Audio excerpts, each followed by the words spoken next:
So today we are doing question of calculating risk and return. So in case of beta, we calculated questions on the basis of regression method and correlation method. So today we are doing a comparatively simple question but important question. Okay. So here we have the question which says an investor has analyzed a share for a 1 year holding period, right? So the investor is holding a share for a 1 year holding period and the share is currently selling at rupees 43. So the current market price of the share is 43 but pays no dividend. So here we do not have any dividend, right? And there are 50-50 chances that the share will sell for either rupees 55 or rupees 60. So after a year, with for example, the shareholder, the investor is holding the share today and he has bought the share for rupees 43 because current market price is rupees 43. And there are 50-50 chances that either the share price at the end of the year would be rupees 55 or rupees 60, right?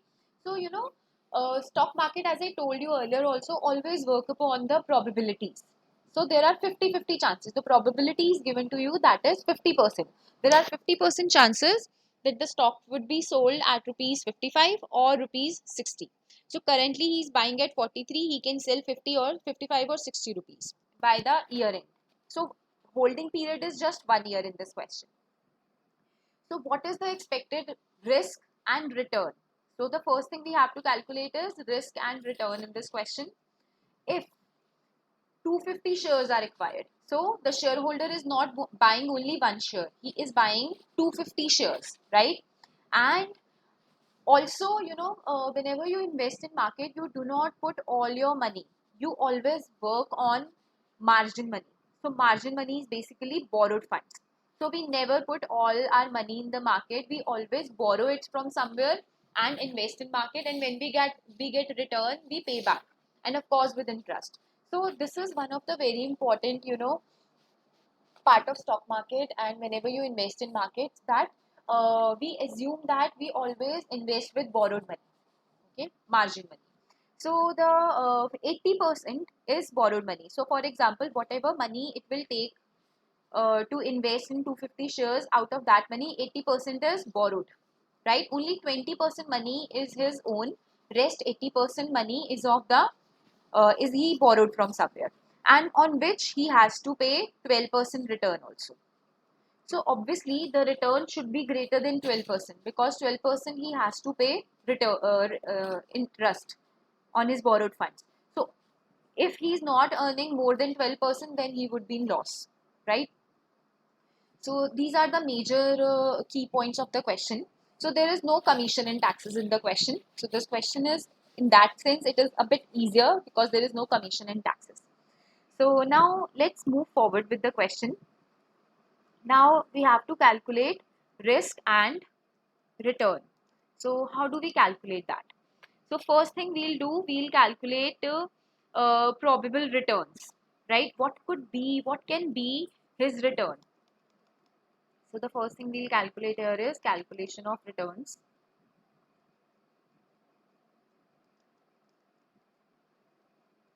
Probable returns.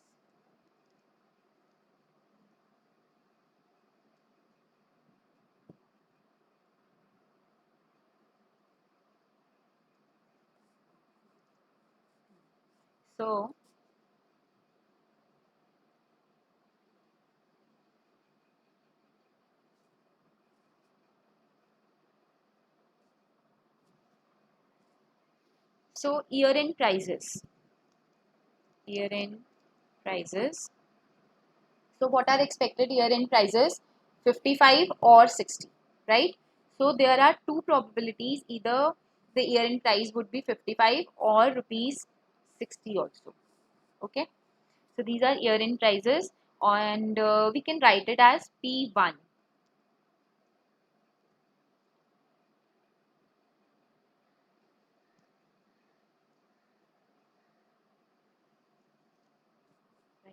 Now I have to calculate return. For return, what we do, we minus the price at which we have bought. For in this question, he must have bought it at rupees 43, right? Because this share is currently selling in the market at rupees 43, and after a year, it may be at rupees 55 or 60. So the current market price is 43. So the formula to calculate return we can apply here is so we'll just see what would be the difference. Okay, so here P1 minus P naught. So P naught is today's return, right? So P naught is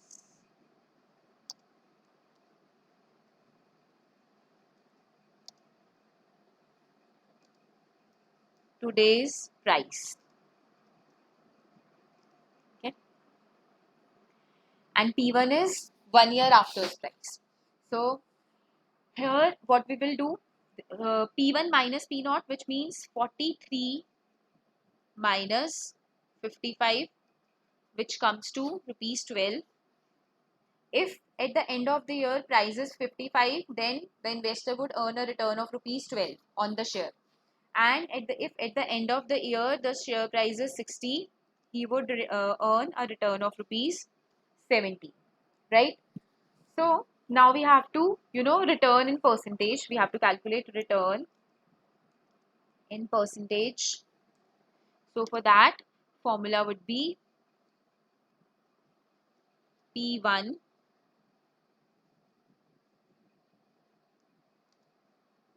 minus P naught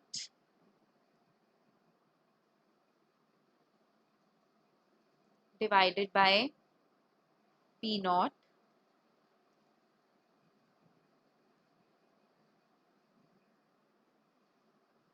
and you can also multiply it by 100 if you want to calculate in percentage. Otherwise, you can leave it in decimals also, right?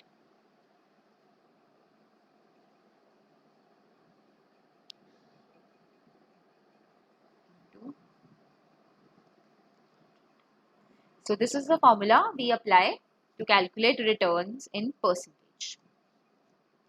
So when we'll apply this formula, so it will become, P1 is, this we have calculated 12 upon 12 upon 43 into 100. So 12 upon, I'll just write it, okay. So 12 upon, again 43 into 100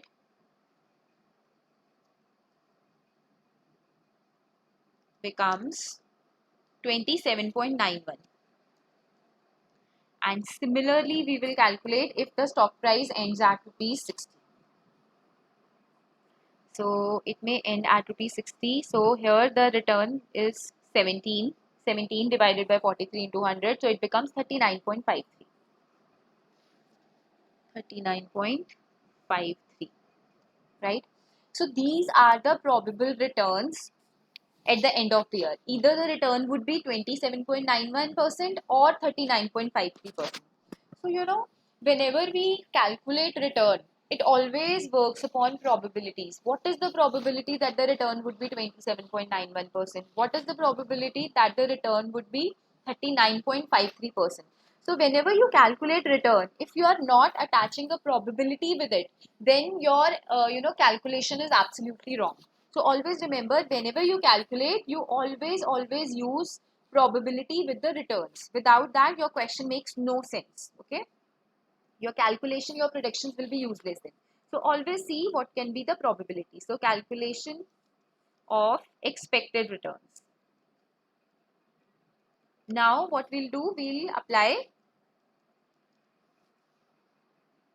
probabilities.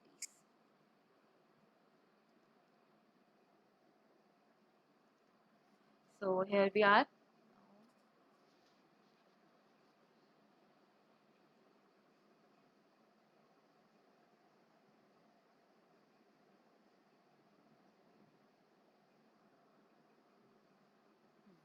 So now we have the probable returns. Probable returns. So this can be in percentage. First is because which we have the returns we have calculated in percentage form, and now we can write it as xi.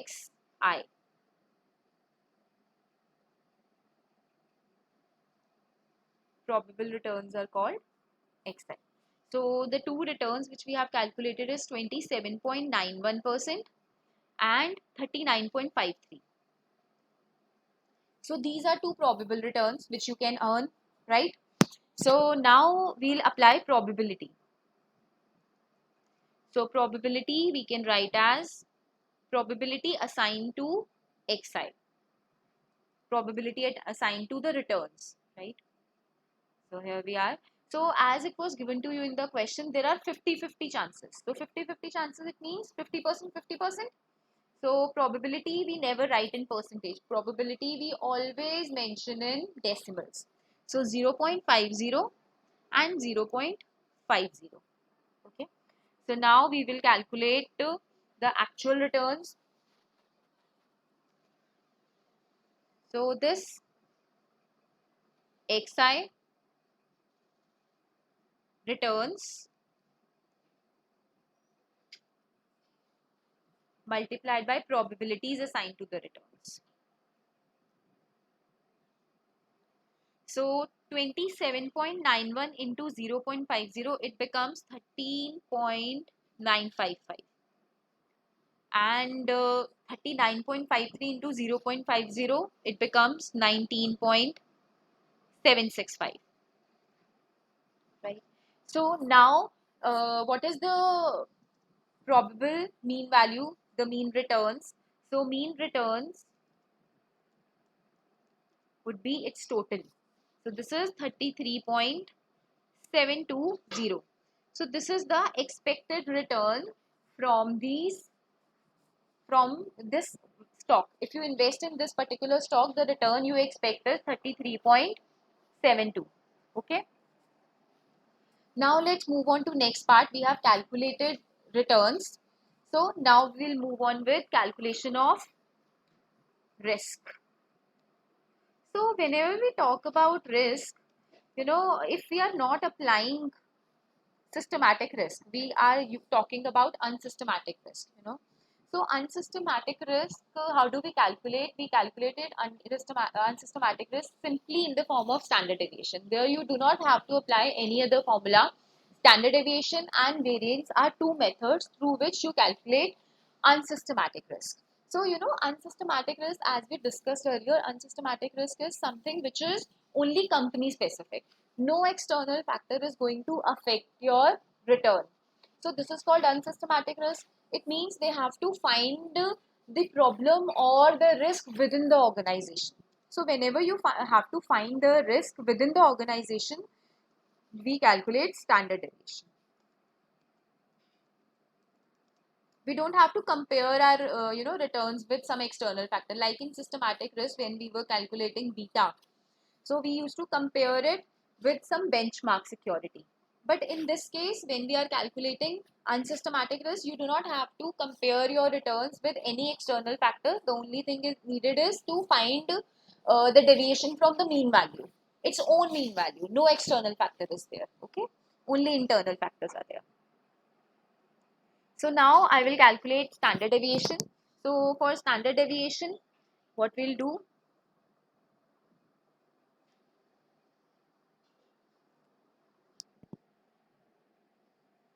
here we are.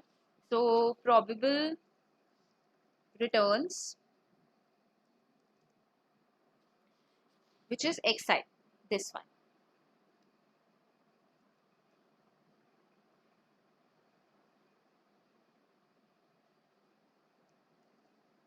Xi. So what are the probable returns we have calculated? 27.91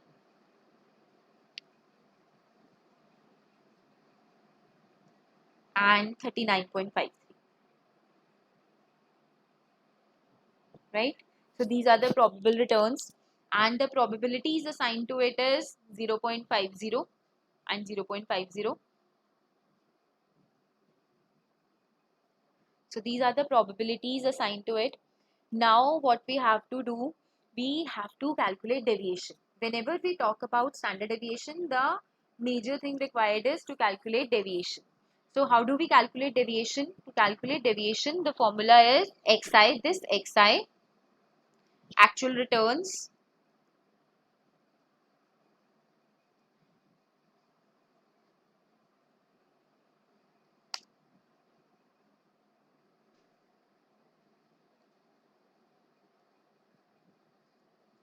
minus the mean returns. So mean return is this 33 point, 720. So xi minus mean returns, mean return. So here mean return is 33.720. So now we will apply the formula 27.91 minus 33.72, which we have calculated. So here the answer is minus 5.81, right? And then we will also find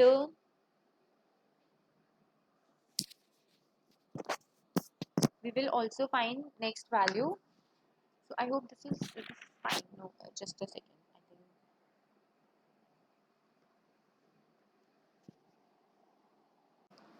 Okay, so similarly we will use same formula in this part. So 39.53 minus 33.72. So it will come plus 5.81. 5.81, right? So one is minus 5.81 and the other one is plus 5.81. So we have calculated deviation. So after calculating deviation, what we will do, we will find its square value. Deviation square we would be needing.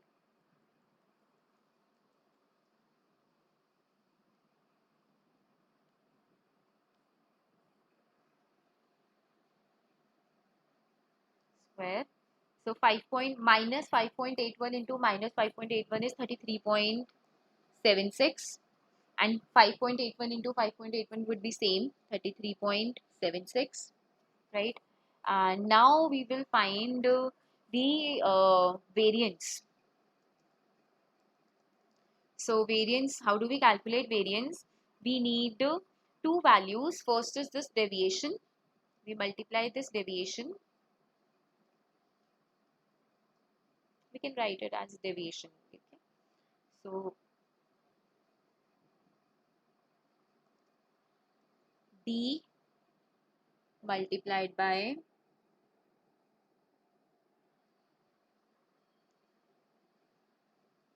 this pxi, this value. Okay.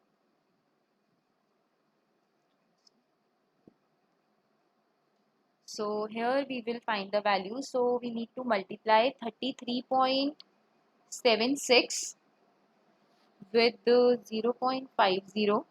We get 16.88. So 16.88. And again, the value would remain same 33.76 into 0.50. So it is 16.88. So its variances when we'll add these two values. So here variance is 33.76. So this is how we have calculated variance. Now from variance we can also find standard deviation. Variance equals to 33.76 and standard deviation is square root of variance. So square root of 33.76 is 5.81. Okay.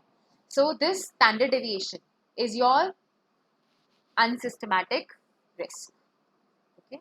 So this is your unsystematic risk. Right.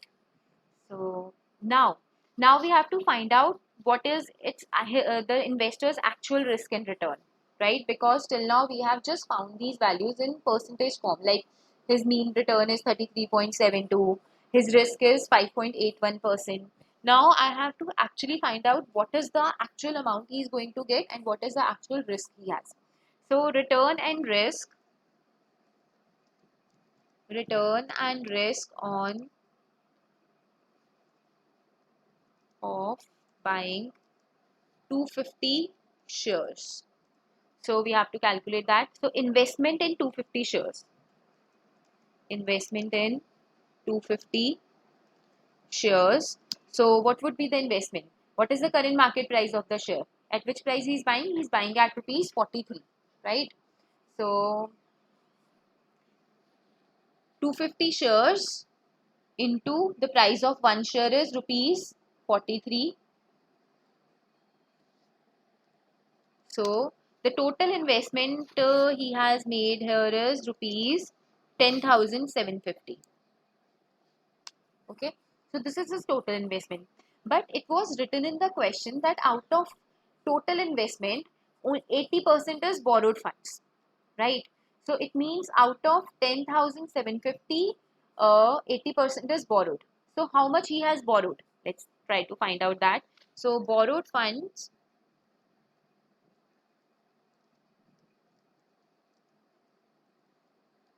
is basically 80%.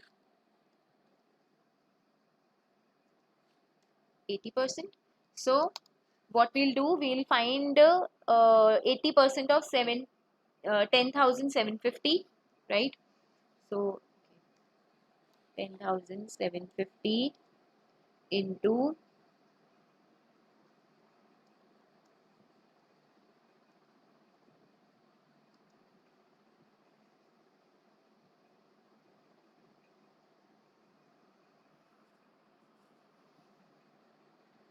80%, 80 upon 100. So it comes 8,600. So 8,600 is borrowed funds. On this 8,600, he has to pay a return of 12%. Interest dena padega. Interest is 12%.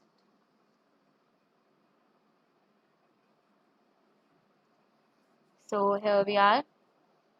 Now we'll calculate expected return from 250 shares. Expected return on 250 shares equals to, now we'll calculate gross return. Okay, why we are calling it gross? Because he has to pay return on his borrowed funds also. That's why we are calling it gross returns. Gross returns equals to how much? This 10,750.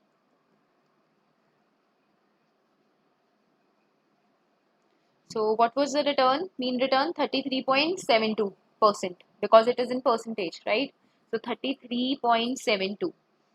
So if the investor is investing 10,750 rupees, the return he would be gaining is 33.72%, right? So his total return is 3624.90.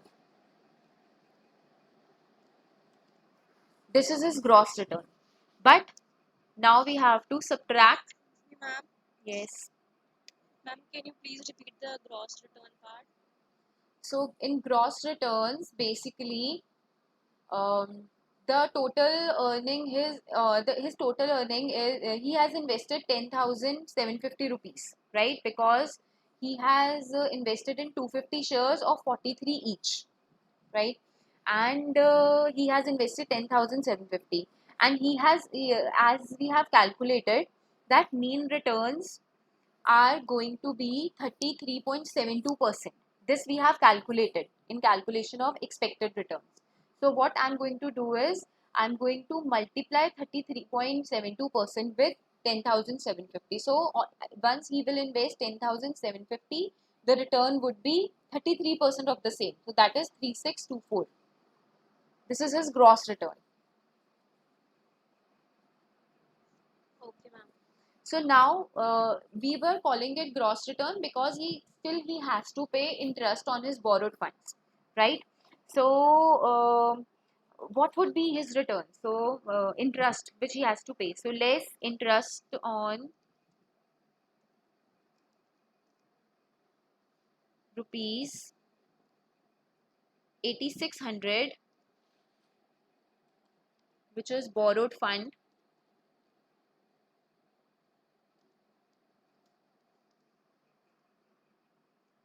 is 12%, right? So we'll calculate 12% of 8600.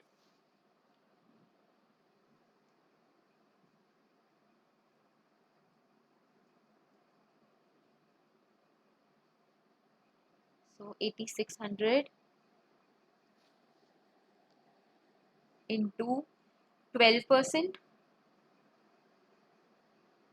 this is 12. So this comes out to be 1032.00. So this is your interest which the investor has to pay, right? So his total earning is 3624, and out of which he has to pay 1032 because he has borrowed funds, right? So the remaining earning net returns would be 3624.90 minus 1032 equals to 2592. So this would be his actual return, net return, right? Now we have calculated net return.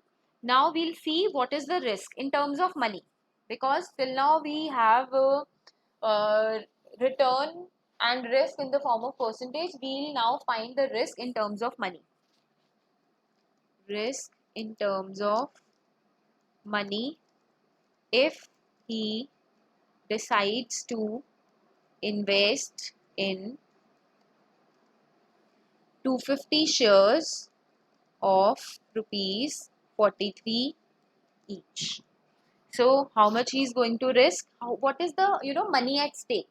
So risk we have calculated in the question, that was how much? 5.81. The standardization is your risk. Okay. So risk is 5.81. So here we'll calculate the risk involved. So the return is 10,750.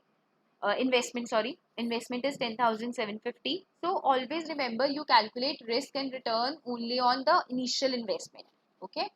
So initial investment is 10,750. It doesn't matter what is the borrowed amount or own money, but always you calculate risk and return on the actual money invested in the market, right? So risk is 5.81, the standard deviation which we have calculated.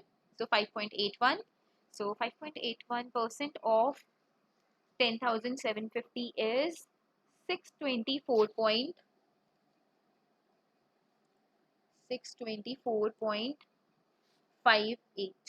So with this we understand that